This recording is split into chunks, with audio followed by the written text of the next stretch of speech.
Welcome back.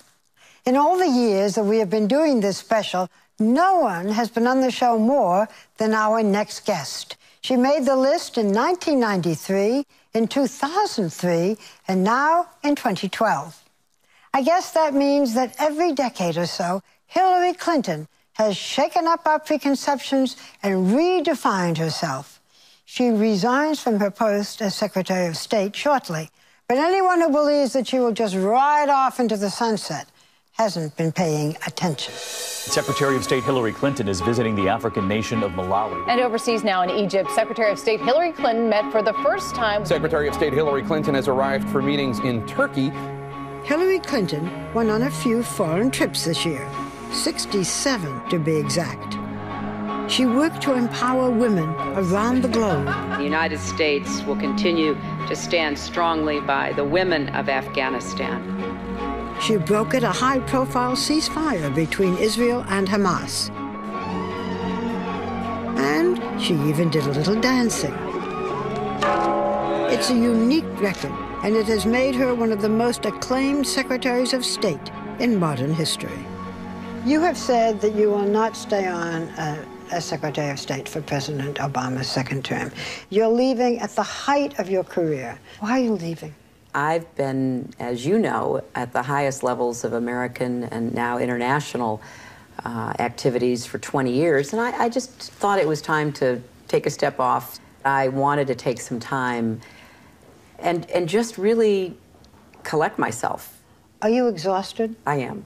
To be honest, I am, because when I do something, I really want to do it. I want to do it to the best of my ability. That means I pretty much work all the time. How many miles have you traveled? How many places have you visited? Have you figured that out yet? Well, someone told me the other day, it's, I think, 112 countries and close to 1 million miles. What most people are asking now about you is, will you consider running for president in 2016?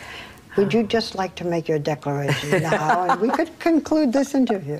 Well, that would be fascinating to me as well as everyone else. You know, I've said I really don't believe that that's something I will do again. You know your husband wants you to run in 2016. What do you say to him? He wants me to do what I want to do, and he has made that very clear. And some of what I want to do is just kick back. I mean, it sounds... Yeah, but... after you have slept, well, kick back, but I haven't had the chance to do that yet. So let's give you 3 months. Oh, no. What would it take to convince you to run in 2016? You know, that's all hypothetical, because right now I have no intention of running. I just want to, I want to make a contribution. I always feel that's who I am and what I want to do. Will it be political?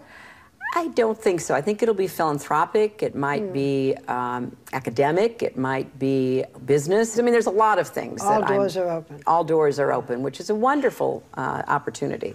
You know, you will be 69 in 2016 if you ran. If you won 2 terms, you would be 77. Is your age a concern to you? It really isn't. I am, thankfully, knock on wood, not only healthy, but have incredible stamina and energy. I just want to see what else is out there. You know, we look at the Middle East and it's still such unrest. So what worries you the most? Iran. Iran worries me the most, because it's not only the terrible prospect that they might have a nuclear weapon, which we are committed to prevent. They're already engaging in terrorism all over the world. So if you could do one thing before you left, maybe it's the Middle East, maybe it's something in Iran, what would it be in your dreams? Oh, in my dreams it would be Middle East peace. 2 states for 2 people living side by side. Israel would be a democratic Jewish state with security, living with their Palestinian neighbors. Do you think President Obama can do this in a second term, create that kind of peace? Well, I know he would very much like to play a role in that, but the fact is that it's become even more difficult in the last several years. So I have to ask you this very personal question. Your hair. I know that it's one of the great fascinations of our time, Absolutely. Much to my amazement. People said to me, you interviewing the Secretary of State. I said, yes, what should I ask about her hair?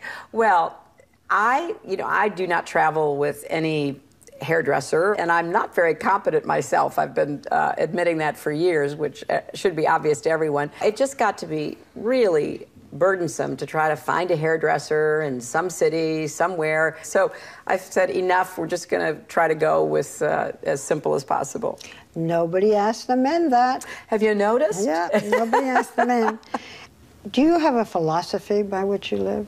I think it's very simple. I try to live by the golden rule. I try to make my best efforts at all times and try to treat people as I would like to be treated. I go into places where people are lying to me, where people are doing terrible things to their own people. You know, you have to keep finding ways to connect with these people, try to move them somehow toward, you know, better behavior. It takes a lot of thought, but you have to be rooted yourself to have any chance of doing it. Madam Secretary, it's always a great pleasure, personally, and an honor to be with you. Thank you Good so luck to much, you. Barbara. Good luck to you.